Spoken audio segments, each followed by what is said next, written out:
Sal, welcome in, brother. Sal has some muscles. Here's the facts. Exercise is a stimulus that sets forth adaptations. They've lied a lot. Unbelievable what it does for your body composition. Because you only see what you focus on. And so you think to yourself, how's that possible? Why do you think building muscle gives you that confidence? But the empowering feeling from feeling strong, and this is what a lot of people end up doing. That's literally never happened on the show. What is your energy on that? What are we doing wrong? It's the why that we need to examine.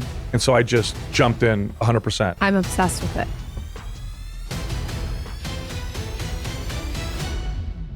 So Okay. Sal and I already did about half an episode while we were waiting for you. welcome to the show, Lauren. Sal, welcome in, brother. Thanks for having me on, guys. I appreciate it. Sal has some muscles. A little bit. I feel like I'm gonna hide behind the desk, Sal. So thanks for the Photoshop. This is the AI is getting really good these days. So I Yeah, appreciate it's getting it. great. Yeah. Michael and you both, though, you guys have that weightlifting body. There's something about it, especially on a guy. Well, I've been saying, and then I'm gonna let you riff on this for a while now, because there's all these women that are coming in now, and they're talking about, oh, I'm doing muscle building, I'm eating protein, and I'm doing this, and they're like discovering. I'm like, listen, some of the bros have had this figured out. Yeah. You know, the gym bros have had it figured out for a while, and it's becoming obviously more of a topic, as you know, but I just don't think people have understood how impactful it is to actually build muscle. So maybe you can just riff. This is the absolute best thing to happen in the fitness space. And I've been working professionally in the space for over 2.5 decades.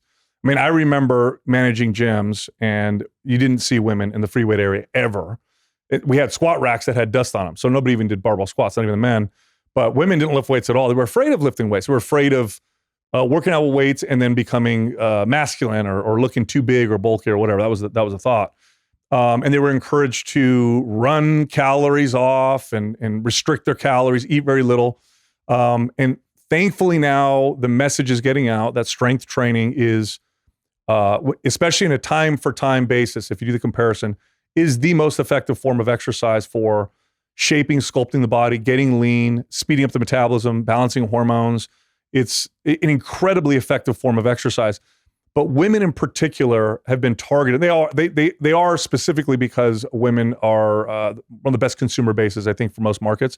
So the fitness space has really targeted women, and they've lied a lot to women. And so now I think women are starting to figure out, oh wait, this is awesome. This feels good. It's empowering. My metabolism's speeding up. You're telling me to eat more, and I'm getting leaner, and my body's shaping. Like, this is phenomenal. So it's a trend that is exceptional. I'm excited about it. I think that it's so crazy because everything you just said was what I thought my whole life. It's like you eat calories and you feel like you need to like go work it off. Yes. I tripped and fell into this. I literally one day just had enough of not being able to lose weight. And I looked at the hashtag Austin trainer and it connected me to my trainer. And he happened, I didn't even know, like I was looking for weightlifting. He happened to be into weightlifting.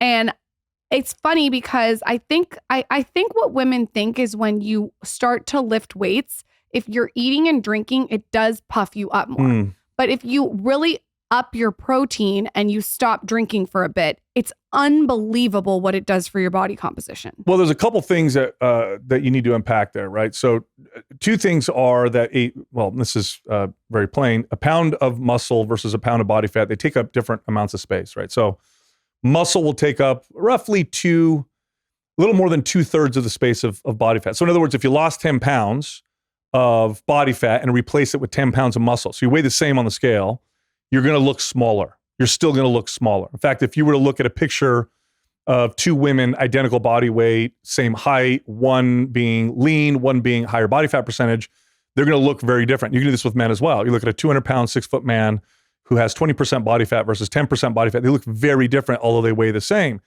Now, the difference is that muscle is metabolically active. It's hormonally sensitive in a way that we want to be hormonally sensitive. So it's insulin sensitive. It's a storage vessel for glycogen. That's where we get from carbohydrates.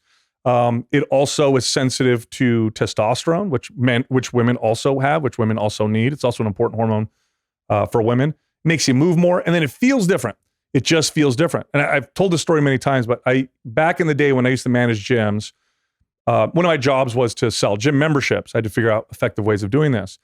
And I would always give people tours of the club, and I'd talk about the weights and the machines. And oftentimes women were like, I don't want to do that. I just want to do the classes or whatever. And I'd had this one female trainer that worked for me who she was petite. She's about 5'2", very lean, sculpted. She liked to lift weights. And I would challenge the person. I'd say, if you could guess this person's body weight, I'm going to invite one of my trainers in. If you can guess her body weight within 10 pounds, I'll give you a month for free. And they would say, I'll take that challenge. And then she would walk in and they would all guess 90 pounds, 100 pounds. She was 100 and almost 130 pounds. I mean, they were always about 20 to 30 pounds off, but she was tiny because muscle is very dense. It gives you curve, it gives you shape. And here's the best part, it speeds up your metabolism. So you talked about trying to eat less and burn more. There's this study now that's famous that I've quoted many times where they went to northern Tanzania to study the Hadza tribe. So this is a group of modern hunter-gatherers. So they literally live the way that we all probably lived, 100,000 years ago. So they hunt and they gather. There's no agriculture. They don't have electronics. They move way more than the average person. They're just very active. And scientists tested their metabolic rates. How many calories do they burn on average every single day? At the end of the study, what they found was that the average Hadza tribes person burned roughly the same amount of calories as the average Western couch potato. And so you think to yourself, how's that possible? How's that possible? They hunt and they gather. They'll throw a spear at an animal and they'll chase it until it gets exhausted, drag it all the way back. They'll look for food all day long. They don't even sit. They tend to sit in a squat. They're far more active. How are they burning roughly the same amount of calories? Well, our bodies evolved to become calorie efficient with that type of activity. So lots of cardiovascular activity, lots of running, lots of movement. If our bodies didn't evolve that way, we wouldn't be here, because you're not going to find 5,000 calories in nature until you learn agriculture and start to develop ways of gaining calorie dense foods like we do now, right? So that kind of activity, that running, that moving, that trying to burn calories, your body very quickly adapts and learns to slow its metabolism down. Strength training is very different. Strength training's side effect, because its main effect is strength and muscle, but one of its biggest side effects is a faster metabolism. And so if you do it right, you end up burning more calories all the time. So the comparison would be, you want to get on a treadmill to try to burn 300 calories, or would you like to just burn 300 calories all day long on your own because your metabolism is much faster? And so strength training provides that. Now, why am I selling this? I'm not saying it because I think nobody should do cardio, nobody should run or move, and everybody just needs to lift weights. I'm saying this because if you look at the context of modern life, our world is completely organized to make us sedentary, and it's completely organized to provide us with any flavor or texture or type of food that we could want within minutes. So we're busy, by the way. We're also very busy. We're inactive, but busy, and there's tasty food everywhere. So a fast metabolism, which might have been a liability 100,000 years ago, today is something that's an asset. And so you want to pursue the form of exercise that's going to speed up your metabolism. And then the last point I'll make with that is, it doesn't require a lot of working out to do that. The typical person can strength train 1 or 2 days a week and get a significant improvement in strength, muscle, and metabolic boost, so long as they feed themselves appropriately. So it's just the perfect form of exercise. It's happened to my dad. Once I started seeing how my body composition was shrinking, I mean, I would put on jeans from high school and I'm like, how do these fit? Because it is weird. The scale doesn't move crazy. Right. No, but to your point in the beginning, I think many women are freaked out because the scale starts to change in a direction they don't like. Maybe they're building muscle and the scale is going up. And they go, wait a minute, I'm getting bigger. And it's like, no, you're not. It's just what you articulate. Yeah, listen. So one of the biggest reasons why we have such a struggle or challenge with consistency when it comes to exercise and diet. I'll start with the story to kind of illustrate where I'm going. There was a dinner I went to years ago where I was sitting with a bunch of people from a different industry. So it was a tech industry dinner, and people were introducing themselves. And there was a woman sitting across from me, and she after a few drinks, she loosened up and she says, "Oh, I had a friend who was totally into working out, and she used to work out and do all this stuff. And then she got sick and she ended up dying, and she was real young. And after that, I just said, you know what? I'm going to enjoy my life, eat what I want, and I'm not going to go to the gym." And I remember, and I've heard that before. You ever hear that where somebody says, yeah, I stopped that diet or I stopped working out. I just want to enjoy my life. What a strange statement. There's almost nothing that will improve your life or the quality of your life like being fit and healthy. Like a fit, healthy version of you makes life far more enjoyable. And yet people say they stop doing it so they can enjoy their life. What's going on here? Why do they consider exercise and eating healthy in a balanced, healthy, nourishing way? Why do they consider that not enjoying your life? And a big part of that is because we do not consider at all the benefits, all of the total benefits of fitness and health. What we consider is how we look and how much we weigh. And that's it. There's a famous psychology experiment. You've probably seen it before, where there's like 15 people, maybe 10 people on the screen, and they're passing a basketball back and forth, and you're supposed to count how many times they pass the basketball. And at the end of the video, the professor comes out and says, all right, how many times did they pass the basketball? And you're like, oh, 15. And he goes, did you see the guy in the gorilla suit walk through the crowd? You're like, no. Then they rewind the video. Sure enough, as they're passing the basketball, and you can find this on YouTube, as they're passing the basketball, a guy in a gorilla suit walks right through the people, and you completely miss it because you only see what you focus on. So what do people focus on? What are they looking at when they start a workout program and a diet? The scale and the mirror. And that's it. So then you get women who, because they're losing weight, they're happy, even though the hair's falling out, the hormones are going crazy, they're losing their libido, they can't sleep, but I'm losing weight. I'm moving in the right direction. Or how about this? I'm stronger, more energy. Wow, I feel great. Let me step on the scale. Let's see what's going on. Oh my God, I didn't lose a single pound, depressed. And the mirror lies to you. How about that? How many times have you looked back at yourself when you were younger, maybe when you were more insecure, because we all are when we're younger. You look at yourself and go, I can't believe I used to say that about myself at that age. Wow, I looked so good, right? So if you just focus on those two things, here's what happens. You miss all the other incredible benefits of exercise and diet, like energy, libido, outlook, mobility, and then the fact that what you're actually doing when you do those two things is you're actually caring for yourself. Now, the other side of it, the side that that people tend to move with, is I'm hating myself, I'm punishing myself. Exercise is a punishment. This is why it's so cathartic when somebody at the end of a workout feels like they almost threw up. How was your workout? Oh, it was awesome. What do you mean? Oh, I almost puked. Like, what do you mean? That's not a great workout. It's cathartic because you hate yourself. This is a punishment. And diet is restrictive. It is not nourishment. So of course, stopping those things feels like enjoying your life, and doing them feels like you can't enjoy your life.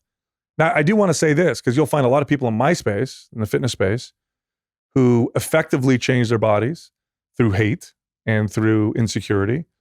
But what they're doing, and what will happen if people follow that path, is you will rob yourself of the joy that comes from making those choices or feeling like you've made those choices voluntarily. So you will lose a lot of the joy that comes from it. And in doing something that isn't joyful for the sake of just looking better, you'll stop. Eventually you'll stop. Everything you articulated, I think, was honestly perfect. And I don't have much to add other than what I've discovered. He never doesn't have much to add. That's literally never happened on the show. So wow. This is the one time. You popped his cherry. All right, awesome. But I realized that a lot of people, including myself at times, are focused on fitness from your point of view. It's like the surface stuff. It's the aesthetic. Yeah. It's the material. Yeah. When I had and I did a post on this recently, when I had my first child, I looked like, I'm not really holding myself to the account I should. Mm-hmm. And my goal became, I just want to be in shape to show up with energy, to carry the stuff around, to lift up my kids, to look and feel good, to wake up early, to be able to spend the time that I need to carry them through their childhoods and beyond. And that was the focus. And it made everything way more impactful, because now I'm not sitting there. I don't really even pay attention to the aesthetic part. It's more like, what is the feeling I'm getting? The way you look when you're healthy is the side effect of the good health. Yes, that's what I'm saying. If the look is the main effect, if that's all you're aiming for, you will sacrifice your health in pursuit of the look. Now, here's the kicker, and this is what a lot of people don't understand. When you sacrifice your health, you lose the look. When you're unhealthy, you don't look good. And this is what a lot of people end up doing. And you see this often, especially with celebrity world, where they chase this constantly with more procedures, more workouts, more overtraining, more supplements, hormones, whatever. And you'll never find what you're looking for. You know, it's interesting when you look at the data on the average age that the average person is most accepting of their body or most satisfied with their body. You'll never guess what age group. Well, because of what I've been through, I'm going to guess 40. Close. People in their late 50s and 60s. Now, objectively speaking, okay, people probably look aesthetically their best, at least by the standards of media, in their 20s. And yet people are most satisfied with how they look in their 50s and 60s. So what does that tell you? Has less to do with how you look and more to do with that self-acceptance, right? So why am I saying this? Here's the facts. 90% of people that lose weight gain it back. 90%. And I would venture to say if you extend that long enough, it gets closer to 95%. I mean, there's more people getting obese than there are people getting fit. We're still on this trajectory. What are we doing wrong? Why is this not working? Is it too hard? Well, I'd argue that the methods aren't as effective as they could be. And that's a lot of what I talk about on my podcast. But that's not the root. I think the root is people are doing it because they hate themselves. And you're constantly reminded of why you hate yourself. Go on social media. I mean, they sell you pills and diets based off of, you're inadequate, you're fat, you're gross, you're not attractive, whatever. If you just lost weight, everything would change. You'd feel amazing and all that stuff, which also isn't true. So feel inadequate, go to the gym, hate myself, punish myself. Oh, you want to offer me a cookie? I can't have that cookie. Who can't have that cookie? Who's telling you can't have that cookie? I'm telling myself I can't. Who's that other person? Oh, that's the tyrannical side of me. That's telling this little kid who doesn't have discipline or is lazy that you can't do it, which eventually that little kid will rebel, which is why when people go off their diet, what does it look like? Not one cookie, a bag of cookies, right? You eat until you can't breathe anymore, you feel sick. So it's the why that we need to examine when we're talking about fitness and nutrition, not necessarily the how. Now, I could talk about the how all day long. You want to know the best exercises and routines and the best approaches with diet. We could talk about that. But if you don't fix the why, it's not going to work. The why is why you continue. And if you start to, so when I used to train people, I trained people for 2 decades. I would say the first at least half of my career, I sucked. It was the second half where I really started to figure this out. The second half of my career, a lot of it was focused on teaching my clients to, like that example of the basketball passing, to teach them how to connect the dots to all of the benefits that they're noticing from exercise and nutrition. So they'd come in and I'd say things like, hey, how was your sleep? Well, you know what? Wow, I think I'm getting way better sleep. How's your energy? You know, to tell you, I only had 1 cup of coffee. Normally I have 2. How was your weekend? Oh, it was great. We're at the park. What was it like playing with your kids? You know what? I was running around for 2 hours with my kids. I felt amazing. How's your libido? Oh my God, it's through the roof. I feel great. So they'd start to make these connections and they started to really see the true value of a tool. By the way, this is a tool. It's a tool that you can use to improve the quality of your life, regardless of the context of your life. That also means, by the way, that tool needs to change based off of the context, meaning sometimes you work out less, sometimes you work out more, sometimes the stress is overwhelming, so you train to get your body to come down. Other times you're rested, now we can push a little harder, etc.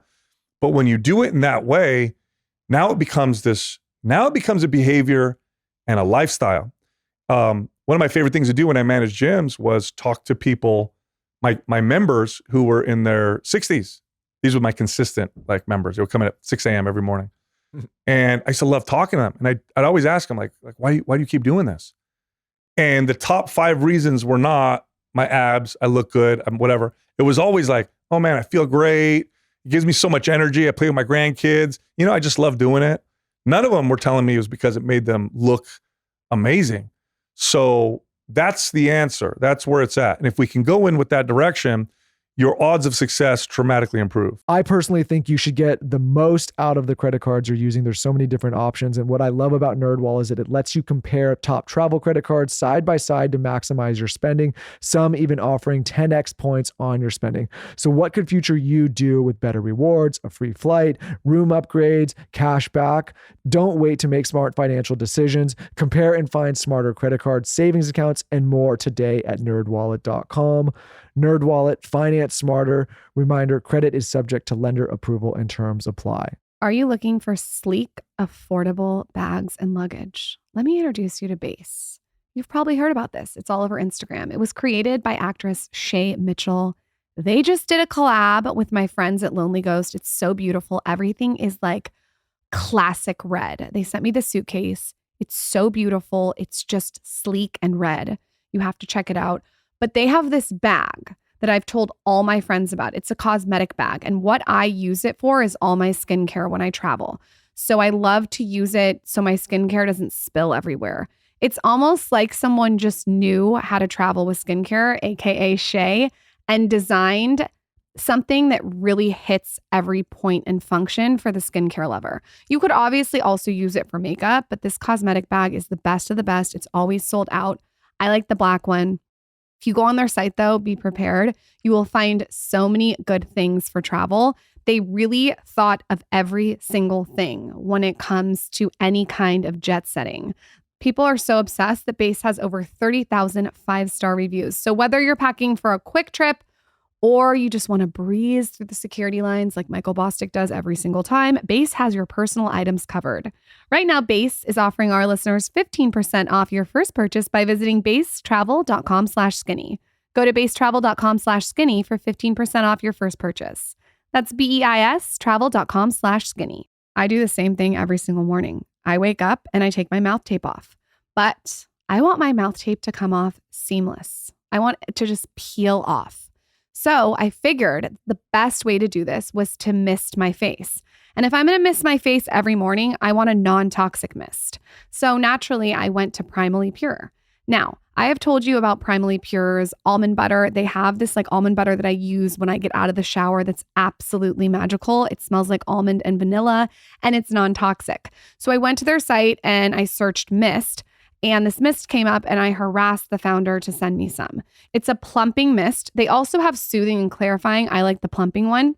If you want to try out their mist, they have a trio. You can try the clarifying mist, the soothing mist, and the plumping mist. And it comes in these little mists, 1 ounces, so you can travel with them through security.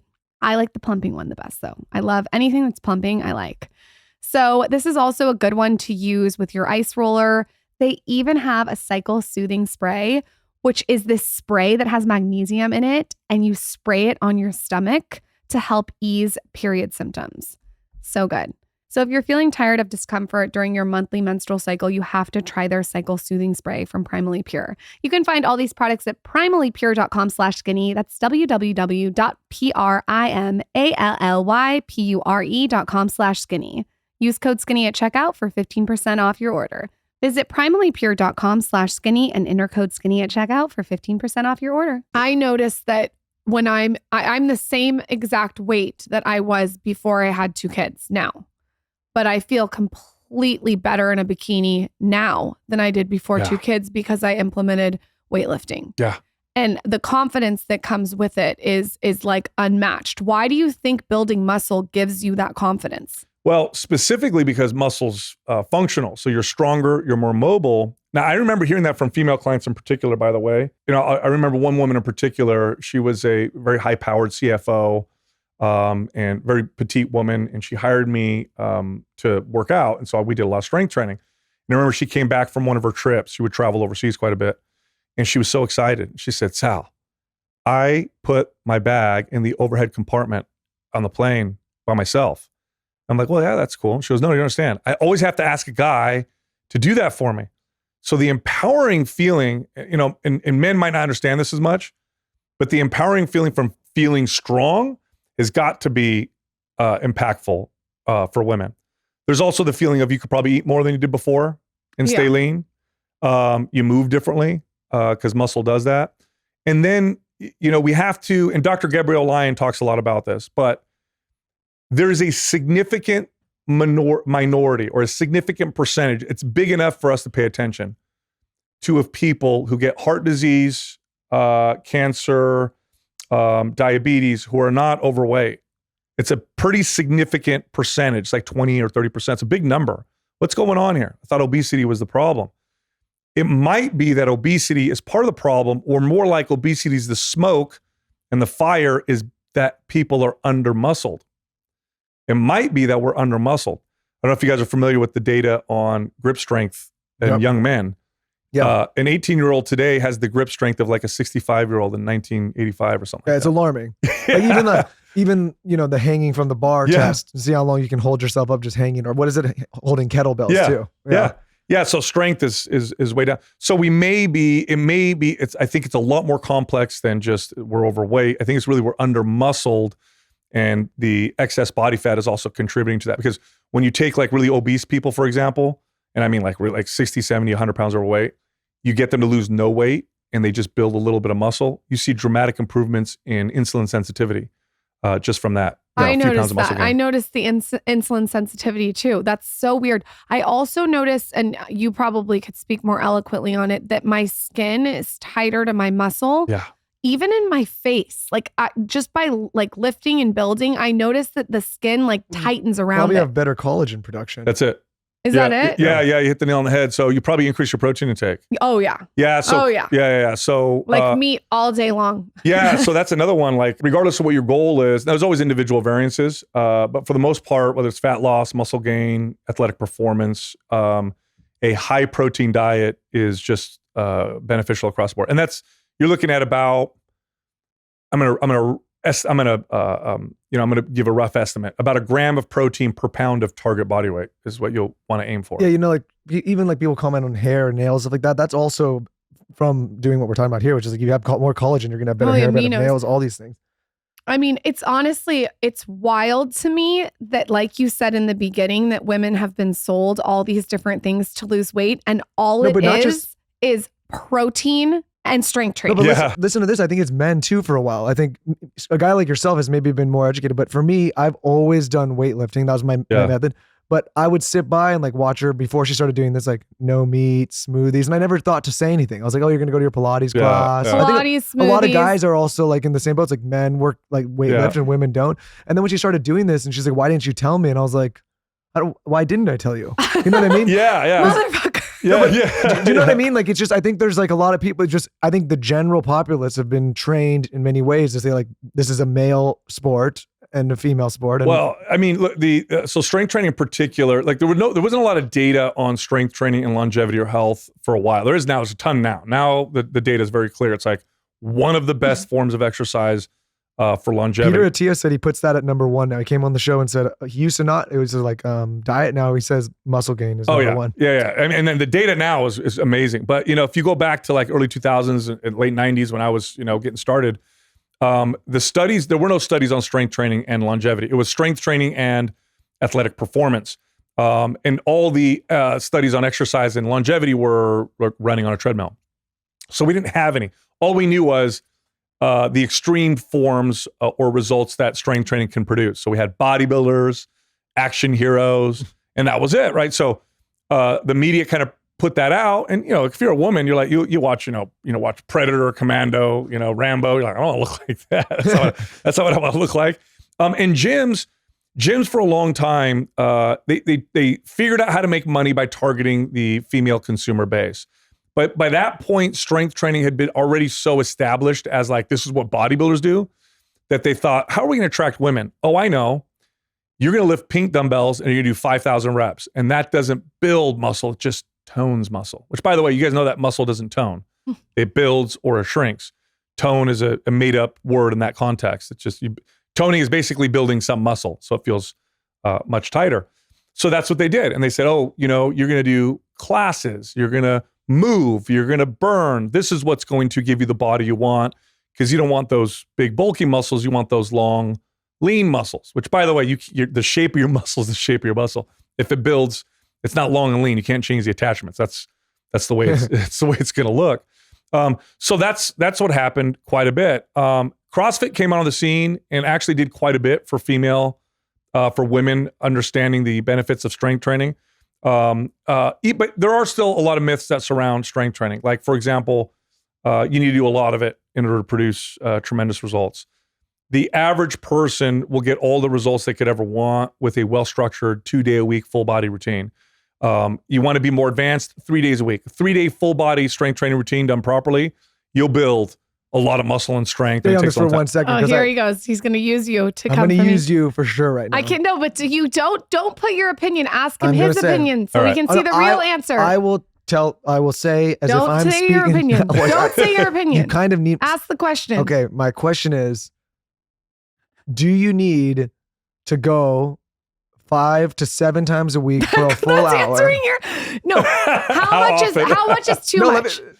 Okay. Let me just say what I say. I say sometimes. What I say is, you break down the muscle in the gym. Yeah.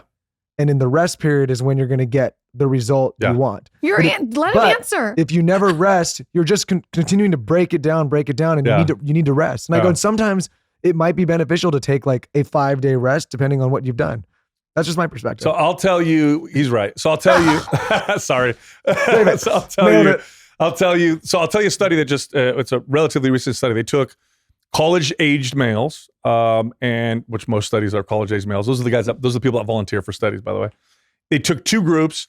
One group, they had them strength train for 3 weeks and then 1 week off. 3 weeks and then 1 week off. So every 4th week was off. Okay. The other group worked out every week. No, they didn't take any week off. That's me. Okay. It was a 16-week study. Okay. At the end of the study, they built the same muscle and strength. This is so annoying. The same muscle and strength. I don't understand this. Okay. So here's the deal. Strength training, here's how we have to view exercise if you really want to understand how exercise works. Exercise is a stimulus that sets forth adaptations. Or to say it differently, exercise is a stress on the body. The body aims to adapt to that stress so that that same insult is no longer a stress next time. So if I do 5 push-ups and they're really hard today, it's a stress on the body. My body identifies it as a stress and says, we need to get stronger so that next time 5 push-ups isn't going to cause any damage. So then I go do 5 push-ups. It's easy. I do 6 push-ups and then so on and so forth. If I use another example, this one might be easier for people to get. Your skin's ability to darken or tan when exposed to the sun is a form of adaptation. You go out into the sun, the UV rays are a stress on the skin.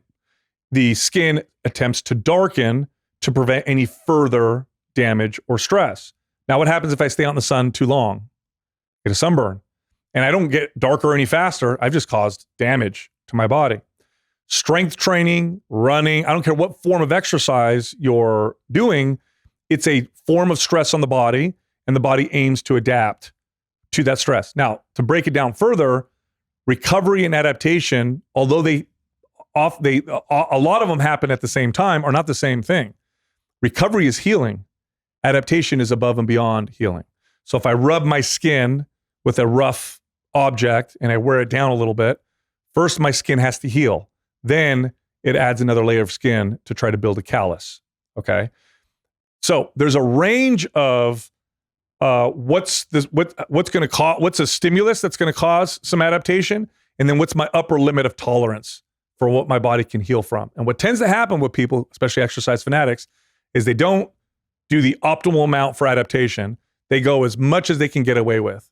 So they end up reducing the ability to adapt, but rather they're just in this what's called breakdown recovery trap, where they break things down, recover, break down, recover. You know you're in this when you don't see much progress in the gym. You're not getting stronger. I'm using the same weights. I feel the same. Nothing necessarily wrong with it, but you're on that line. When you are in that sweet spot, you see progress. Now, of course, you're not going to progress forever. If that were the case, I'd be able to bench press 5,000 pounds by now. So at some point that kind of comes off and then everything changes. But for most people, that's what you got to look at. What's the right dose? Now, the next question people typically ask me is, how do I know what the right dose is? Depends on the individual, their ability to recover, their life, their stress, their sleep, and their diet all contribute to what would be, or at least dictate what would be the right amount of stress for that person. And I'll tell you through experience, it's almost always less than you think. It's almost always less than what you think. So let's do a pretend case. Yeah.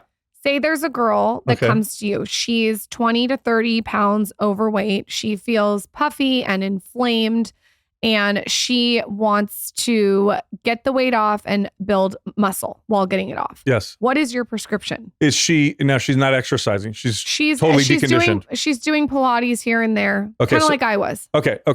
So first thing I would do is we would do probably 1 or 2 days a week of strength training at the most. Each workout would consist of maybe 3. It. Yeah. So max. 1 or 2 days of strength training. Max. See, my dad, this is what my dad's doing, and he's building muscle. So, okay, go ahead. I want him to finish this. Yeah, no, that would be max. We'd maybe do 3 or 4 exercises within each workout, 3-minute, 4-minute rest periods in between sets. And the intensity would be moderate at most. Okay. And no cardio. No, I would not have her do cardio. I would look if depending on what her activity looks like, I would encourage more activity throughout the day. And this is a different conversation, but so activity has its own health benefits. So forget the calorie burn. That's a terrible way to look at activity. I want to burn more calories. Not going to work. Your body will adapt. But activity is good for you anyway. The best way to approach activity is to insert it into your daily life and connect it to things that you're already kind of doing. So the way I used to communicate this, and this is general now, depends on the person, but I would say something like, after breakfast, lunch, and dinner, I'd like for you to go for a 10-minute walk. So that would give them the extra activity that would benefit their health. But they would see me 1 or 2 days a week. So that's all that they have to be in the gym, really, is 1 or 2 days a week. For a long time. Like, if you trained with me, you hired me, and let's say that was you, okay? And you came and hired me. Okay. And you were consistent. You never missed a workout with me. And you walked 10 minutes after breakfast, lunch, and dinner. And then we started kind of looking at diet, nutrition, and stuff like that. You would train with me twice a week for probably 4 years before I'd have you do another day. Wow. At least. Oh, here he goes. He's so happy. No, I'm happy because I think sometimes the delivery from me is like, I think a lot of it is for like the dopamine. I feel good in my mind. Of course. I know, that's why I like I think to a do lot it of people 5 that days a get week. really into fitness, they're like, they got to go do that. But to some degree, it becomes, as you mentioned, counterproductive. And so It does. she'll see me and be like, "Are you going to the gym today?" And it's like, I've already trained for the 3 days with the strength, and I'm like, I don't. It's not right. I don't need to do it right now. I'll go do like a cold sauna or something. You know? Your theory, though, does remind me a little bit of cold plunging. It's like you can overdo the cold plunge. Like, by the way, she overdoes that too. Well, I really just like intense everything. So that's a different problem for a different. Like our friend I just like intense. Like I can't. I like it every day. I get routine-y about it. Like that's a problem for a different podcast. No, but like our friend Jessie came over to do the cold plunge, and she's in there for like 8 minutes. I'm like, you're not. You got the benefit. You've already crossed the barrier. You know what I mean? And same. And so I that's think interesting though. So you would just do 2 days a week, and That's is it it. an hour? It would be an hour, but we would do, like I said, there's so much I can do within that 2 days over the next 4 years. Okay. From progressively increasing the resistance to changing the tempo. The exercises are going to change. I'm going to get you to the point where you can do things like squats and deadlifts and overhead presses and rows. There's so much I can do in that 2 days a week over the next 4 years that you will get exceptional, especially if your diet is continuing to modify over that 4 year period. I did that for years. I did that for What do you work out? So I work out 5 days a week, but I'll train a few. So there's 2 things that I want to communicate with this. One is I'm a fitness fanatic, and my relationship to exercise is complicated. Okay, it's a bit complicated. Can't wait to hear about it. Why is it complicated? I communicate this quite a bit because I understand this. You can develop, and a lot of people in my space develop a dysfunctional relationship with exercise and diet. So I'll make this argument, and I'll back it up. I'll support it all day long, but there are more eating disorders and body image issues in fitness than you'll find in almost any other industry. Okay, so what you get with a lot of fitness fanatics, fitness influencers, are people who have some deep insecurities and use fitness as a way to cope through those insecurities. I'm one of those people. So my relationship with exercise is a bit complicated. I definitely work out more than I need to or should. In fact, I just talked about on my podcast how I took 3 days off last week because I'm coming face to face with it. And I'm like, it was long story short. My wife's like, "Hey, can you work out in the garage on Wednesday instead of whatever?" We had a little argument, and I paused. I said, I got this weird relationship with exercise, and I haven't taken days off in like forever. Let me take some time off.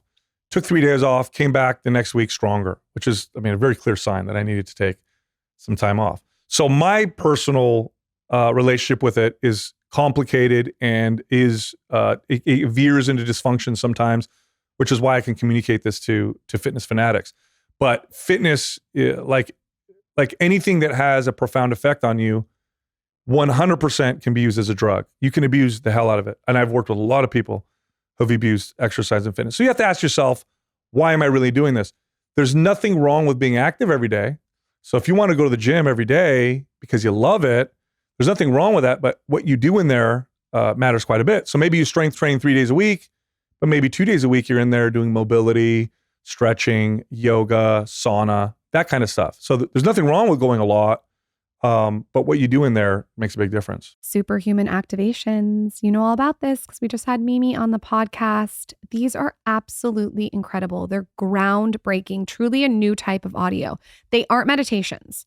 They're more like energizing. So how I use these activations is I walk Talents in a stroller every single morning to get our sunlight. So my favorite one is the one that we had on our podcast. Actually, it's all about being the best version of yourself. And you basically just listen to it. You could listen to it while you're walking, while you're driving. I like to sometimes clean the kitchen at night and wind down even. It energizes me, but it more like motivates me. It makes me feel like the best version of myself. Everything is designed to give you clarity. So if you're someone who doesn't like to sit in meditation and you constantly are beating yourself up about it, then I would highly recommend checking out Mimi's activations on her app, Superhuman. This is kind of like a mix between a motivational podcast with great music, affirmations, and guided visualizations. There's nothing out there like it. So whether your goal is to earn more money, get healthier, fitter, happier, really anything, these activations will be the best tool in your toolbox to help you get there.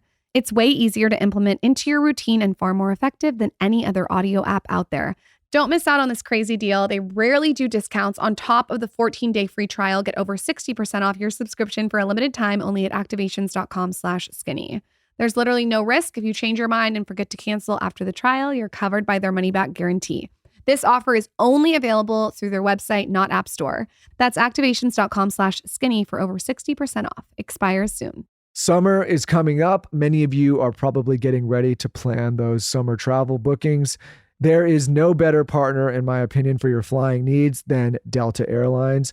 Delta is the only airlines that I will fly if I have the option. I do not even look at the other airlines at this point. I am proudly a Delta Diamond Medallion member because I use them so much. I think they have the best lounges, the best app, the best service, and the best flight experiences of any domestic airline. And like I said, they just offer the most seamless experience and the best routes with the best service out there. So for those of you that have been thinking about booking summer travel, I highly recommend that you check out Delta Airlines. Lauren and I travel all the time back and forth between Texas, LA, and New York, and Delta is what we use every single time. And like I said, they offer the best service, best flight experience. It's really easy to sign up and become a SkyMiles member. And for members, you have fast, free Delta Sync Wi-Fi available for SkyMiles members on every flight, more than 1,000 hours of in-flight entertainment, premium food options, and beverages like herbal teas. And like I said, I think they have the best airport lounges in the country. What I love about it is airport travel can be hard, it can be stressful, but Delta brings the comforts of home and an in-flight experience that's tailor-made for you. Also, with their meals, what we love about them is there's more sustainable alternatives for in-flight dining like plant-based dishes, bamboo cutlery, and organic gluten-free nutrient-packed snacks. You may not be home, but Delta Airlines helps you feel a little bit more like it. So if you've been thinking about booking that travel, check out Delta Airlines. Delta Airlines believes you should feel at home even if you're 30,000 feet above it. Learn more at delta.com. You may have heard me talk about my daily non-negotiables on past episodes, one of which is a morning walk with my son. So after I wake up, I try to make the bed, I hydrate with an electrolyte water, and I do my quick wellness and skincare routine. I make my kids breakfast. Then my son and I go outside for a walk. So he's in the stroller and I'm doing a walking meditation. We get in our morning light and movement in, and we love it. It's like a habit stack if I've ever seen one. And during those morning walks, I'm wearing Nike, specifically my Indy bra and my Nike Motiva walking shoes. The bra is so supportive. In fact, it comes in different support levels. So you can get like low, medium, or high support depending on the size of your boobs or preference. Plus, the bra has adjustable straps and is so comfortable. Nike's Motiva walking shoes are smooth, they're cushioned, they're comfortable, they're great for like a daily walk. And what I like about them is they give you optimum support for every move every day. I have plantar fasciitis, and these are amazing for that. Both the Indy bra and the Nike Motivas are the move. The Indy bra just sculpts your body in a perfect way. I feel like we've been talking a lot lately about tailored, well-fitting clothes, and this is it when it comes to athletic wear. Another thing that I love is they're both so durable. So you're getting high-quality, flattering apparel that you can wash and wear over and over again. You'll just keep reaching for these staples just like me. Shop now at Nike.com. Again, that's Nike.com. Why do you have a complicated relationship with alcohol looking back on your entire life? Like, was there something that happened You when mean you were young? exercise?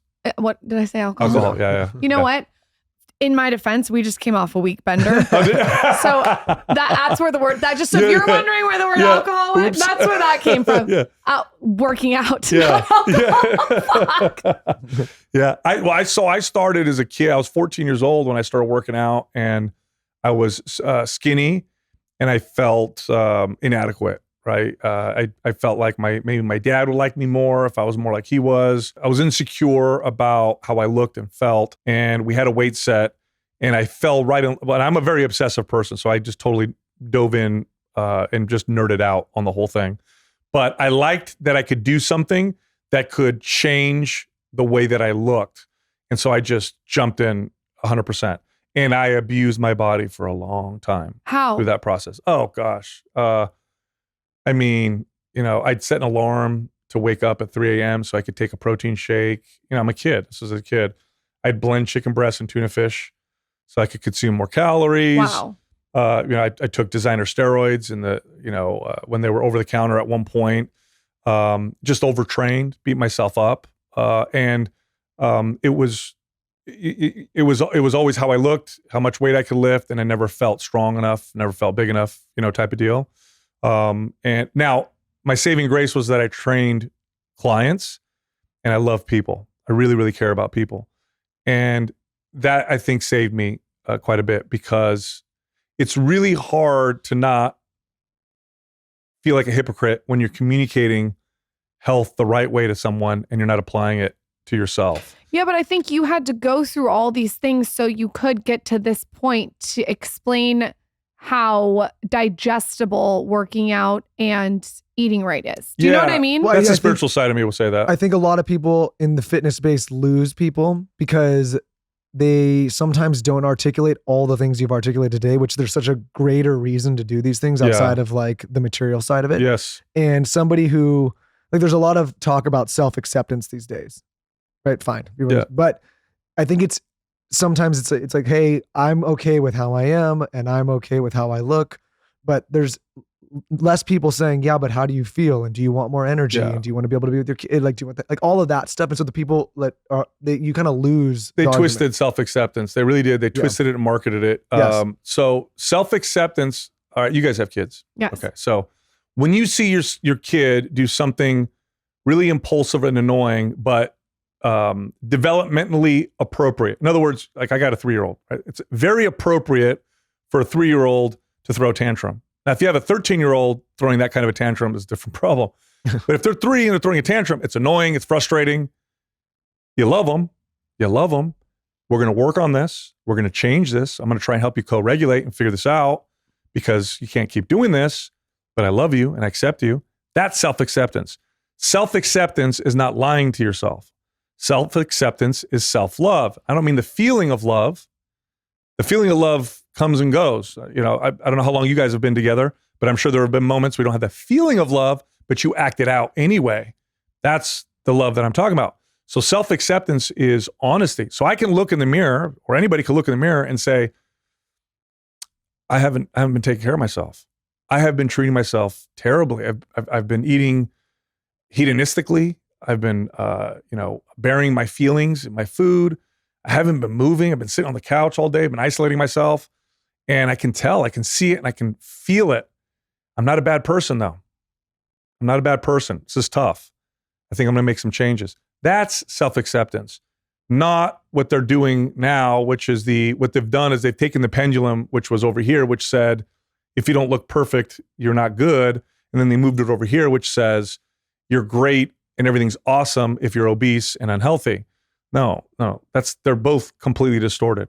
You can be very honest with yourself, but also accept yourself because you're human. None of us are perfect. Kind of like politics, isn't it? It has to be like black or white. It's like not always black or it's like gray. There's grayness to it. It's the market. We live in a market-based society, which is amazing because it provides us with so many different opportunities and products and services. But markets sell us not necessarily what we need, but what we want. So, and what this does is it distorts our view of what's important, what's not important. For example, by the way, I own a fitness company and I'm sponsored by supplement companies, but we say this all the time. Supplements are almost worthless when it comes to the impacts that you can, or the things that you can do that'll impact your fitness and your health and the way you look and feel. Okay, they make up maybe 1% of the 100%, pie chart of things you could do. Diet, lifestyle, sleep is everything else. But people spend combined hundreds of millions of dollars on supplements, and supplements dominate the market because there's this distorted view that supplements do so much more than they do, because why? Supplements make money. So when you read the articles and you scroll through, the information that you're seeing is telling you it's supplements. Very little things are telling you about your relationship with yourself and your behaviors, and this exercise, not necessarily this branded workout, but this exercise, and this is what you should do with sleep, and it's the bigger picture type stuff. No, it's all the other stuff that we see, and so we have this distorted view of what really moves the needle, and so everybody thinks it's supplements and weird diets and stuff like that. Yeah, and I think we're really good as humans to kind of discount the simple stuff. Yeah, we say like, oh, is it really just as simple as a well-balanced fitness routine, good sleep, eating clean food? Yeah. What's the secret sauce? What are you taking? I did a post the other day about a 4-year progression. The first thing is is there TRT? I'm like, not yet. There probably will be in 15 years, but it's like, nobody wants to believe that somebody can just be doing something really boring, almost for free. Well, now just people will just be like Ozempic. Yeah. I think that you can tell the difference because that you building muscle, you can tell the difference because Ozempic at times can take away your muscle. Yeah. What is your energy on that? Oh boy. I'll start with this. Up until now, my opinion, my strong opinion is we are in the beginning of the most effective medical intervention for obesity that we've ever seen in our lives. This is going to completely revolutionize and change the pharmaceutical industry. That's how powerful these peptides are. That being said, okay, it's not a panacea. So here's what they do. And I'm not going to get into the science, but let's talk about why people lose weight on them. You eat less. It crushes your appetite. My co-host Adam, who at one point was a competitive IFBB physique competitor as a professional, he is taking tirzepatide, one of the GLP-1 agonists. So these class of peptides are called GLP-1 agonists. So semaglutide, tirzepatide, brand name like Ozempic or Wegovy. He's taking it because he wants to be able to communicate it. And so he said, here's what I'm going to do. I'm going to take it and I'm going to just do what I feel. I'm not going to use any of my bodybuilding mentality or skills because I could force feed myself. I know what I need to do. I'm just going to see what happens if I'm just like the average person. And he strung together 5 days of 500 calories. This is a 230 pound man. He goes, it's crushed my appetite. So I could see, now it's not a stimulant like other medical interventions were. So it doesn't, make you feel hyper or weird or whatever. He's just like, I just don't want to eat. For somebody who's really struggling with severe obesity, I could see this as being profoundly beneficial in combination with good coaching on changing behavior so that this is something that sticks. Because once you go off, then your body your appetite will probably go back to where it was before. So if you work with somebody with a GLP-1 through modifying behaviors, I think it's almost like, and I apologize if this example isn't great for the experts who are listening right now, but it's almost like I'm too depressed to get off the couch. So an antidepressant just gives me the energy to get up and move. And now I can go do the things that then will make me feel better. And then I can come off the antidepressant. Or I need this anxiety medication so I could do this thing that I know that I need to do and then get off of it eventually. So I feel like that's where we could probably use it. Massive potential for abuse. That's the fear. Because bikini competitors are going to use it. People who just, who want to restrict food but hate dealing with pesky appetite are going to love going on this so they could just not eat. You're going to see a lot of people who aren't going to understand anything about strength training and protein intake because here's what happens when you just eat less. Your body's metabolic rate adapts to the lower calories, and the primary way it does is that it pares muscle down. So what you see on the studies with people who use GLP-1s who don't increase protein and lift weights, they just take them, is they have a significant percentage of the weight that comes off as muscle, which, by the way, that happens to anybody who just eats less. It's not the GLP-1s. Anybody who just diets, doesn't lift weights, doesn't bump their protein intake, you'll lose 10 pounds and 4 of it will be muscle, for example. So what'll end up happening is what you might see is the person who needs to lose 15 pounds, so I'm not talking about 80-pound overweight or whatever, 15 pounds, is going to lose it, also lose muscle, slow their metabolism down, and maybe not necessarily improve their health because they've just reduced their muscle mass, maybe not improve their insulin sensitivity, but rather made it worse. Maybe their hormone profile went down for the worse, is like I would see with clients who just restricted calories.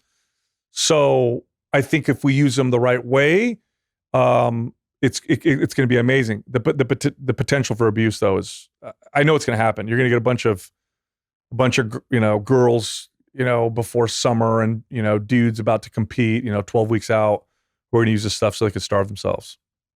That is a very good explanation of it. I mean, I feel like you hit all the different points of it.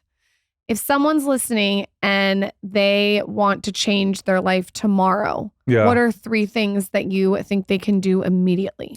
So I love that question because there is no straight answer, but there is a way to get the answer for yourself. Okay. So one of the best ways to develop a behavior is to do it step by step. All right. What step do I start with? Ask yourself, what is one change I can make tomorrow that I feel strongly I can maintain for the rest of my life? That's the context. Okay. The reason why I say that is because oftentimes we make changes in a motivated state of mind, which motivation doesn't stick around. You ever make a business goal or a fitness goal when you're hyper motivated, and then afterwards you're like, yeah, that's not going to happen. Every single January 1st. Yeah, right. So you have to ask yourself, okay, what's one thing I can do today or tomorrow that I feel pretty confidently I will be able to maintain for the rest of my life? That's your first step. Okay. Then when that feels like a behavior, and how do you know it's a behavior? It's something you just do. I do it. I like doing this thing. I enjoy it. I do it, whatever. Then you ask yourself that question again. There's no wrong answers. Now, here's what ends up happening. The first step's always small. The space between the first step and the second step is however long it is, maybe a couple months. When you take the third step, the space between the second and third step gets smaller and the steps start to get bigger. And you start to get this snowball effect of behavior change as you start to develop the skill of doing so. So to give you guys some pretty extreme examples, like I had this client once who didn't drink water, right? She just drank Diet Coke. She had Diet Coke all day, donut, Hot Pocket, like TV dinner. Like this was her life. Okay? It didn't work out or anything. Her first step, okay, was reading a page out of a nutrition book once a week. Now I had to go back. I started with like, can you do 10 minutes of walking in the morning? Oh, I feel so tired in the morning. I don't know if I want to do that. Okay. Can I have you drink a glass of water once a day? Water makes me nauseous. Okay, no problem. And we just step back. Anyway, we got her to read a page of a nutrition book that I would recommend once a week. Well, anyway, 3 years later, she was exercising 3 days a week. She was walking every single morning. She was drinking mostly water, and she had lost a tremendous amount of body fat and just had great results. It is a snowball effect. So the first 3 steps are going to be different from person to person, but I'll give a little bit more direction so I'm not so vague. Sleep, diet, and exercise are the 3 main categories. A lot of people, if you focus on sleep first, the other 2 start to improve on their own. Because, and I didn't necessarily believe this before, but now I'm definitely converted. A lot of people just don't get really good quality sleep, probably due to the electronics and just our lifestyles. So if you can really focus on getting good sleep, what tends to happen is you tend to have less cravings, more energy for activity, and so then the rest tends to get a little easier. And if you mouth tape on top of that and you nasal breathe, you'll get an even deeper sleep. I just started mouth taping. I'm obsessed with it. Yeah. Okay. So have you had a weird dream where you feel like you can't talk and then you have to rip it off? Has that happened to you yet? No, I actually have a dream where I want to keep it on because Michael's talking to me too much. Her dream is putting it on me. Yeah. No, it happened to me. It's happened to me a couple of times where you're like, kind of waking up, and then I was like, I had to rip it off real quick. You get scared. I did twice. That's all. You know what? I would challenge you to try, and I would love to know what you think. Sure. Try it working out. With mouth tape? Yeah. Well, I've seen some people. Because the nasal breathing does something when you're working out. That's like what Laird Hamilton does. How tape his whole I would mouth. love for you to do I'd try it. Okay. I'm going to give you some Skinny Confidential mouth tape. Yeah, before I we don't. leave. Well, okay. So I'm gonna wear it in mouth tape in the gym while I do this. Just try it once. I just want to know, like, I'll do it in my some big, studio bright when no one's pink around. mouth. yeah, you're so, I'm going to give you bright pink mouth tape. Just, you're so like knowledgeable about the science and the working out. Yeah. I just would love to know if you tell me that there's something that you noticed a difference Yeah. with like cardio or strength training. Yeah, no, I'd be willing to give it a shot. Absolutely. I definitely improved my sleep. That's Okay. for sure. Like unbelievable. Yeah, it made a big difference. So silly. You would think it's such a silly thing, but it made a big difference. It works. For me. Tell us before you go about the MAPS program and what you're working on right now. I know you got a lot going on. Awesome. So MAPS is an acronym. It stands for Muscular Adaptation Programming System. Basically, what these are, they're structured workout programs that you could enroll in, and then you have, what your workout is. What your exercises are, sets, reps, there's videos where, we have people demonstrating proper form. So basically the workouts. Now, myself and my co-hosts, we were trainers for a long time. So these are programs designed by trainers who train people for over 2 decades. Each program has a different name on it because you can't have one workout for everybody. So a great program to start with, if you've never done strength training, is MAP Starter. MAP Starter is a great program to start when you've never worked out. Or if, let's say, you're postpartum, you just got clearance, great program to start with. MAPS Anabolic would be a program that you could go into if you have a little bit of strength training experience. You could do a squat without pain. You could deadlift without pain. You could press things overhead without pain. That's a good fundamental strength training program. It was it was the first one that was created. Great for overall sculpting, muscle building, metabolism boosting, the whole deal. And then we have a lot of other programs. We have programs like MAPS Powerlift, which is a powerlifting program. We have bodybuilding style workout programs. We have those for endurance and stamina, programs for, athletes. But the first two, MAPS Starter and MAPS Anabolic, would be the ones that I think would apply to most people who are listening. I want to train with you. Are you in Austin a lot? No, San Jose. Yeah. Well, you could use the maps. I know, but I think that'd be so fun to train with him once, to just try it. You've been working out for a while, right? Yeah. Well, I think you'd be impressed. I mean, she does deadlifts, power, like Everything you lift, the list that you listed, you're like rows, deadlifts. Yeah. I do all the things you said, but I would love. You're doing the right stuff. But Okay. it's I cool. know. It's been cool for me to watch because I've watched her now start as like a complete novice Mm-hmm. to what she can do now. And it's weird to watch an adult do that. Like you've probably seen it a thousand times, or my wife do that. Like, oh, I looked over there and she's like slamming the deadlift. I'm like, oh shit. Isn't that great? Like I gotta be careful. What's the ones that you do on your back? Barbell squat. Yeah. I was doing 100 pounds. Is that a lot? Yeah, no, that's He exceptional. was impressed today. Yeah, no, that's really good. Yeah. I would say, how many days a week do you? She does Romanian deadlifts. Well, I'm like, that's what the problem is. I do 4 split to 5 squats. days a week. And you're doing like what, a body part split? So Yeah, he just mixes it up. squats, yeah. Like I'll do like my upper body. I'll do like he mixes it up. so I'll send you MAPS Anabolic. Yeah, And I want to try it's it. 3 days a week, Okay, full body, and you'll I want to try and it. see how you But feel. you could use, like you said, 2 days a week to do just something different.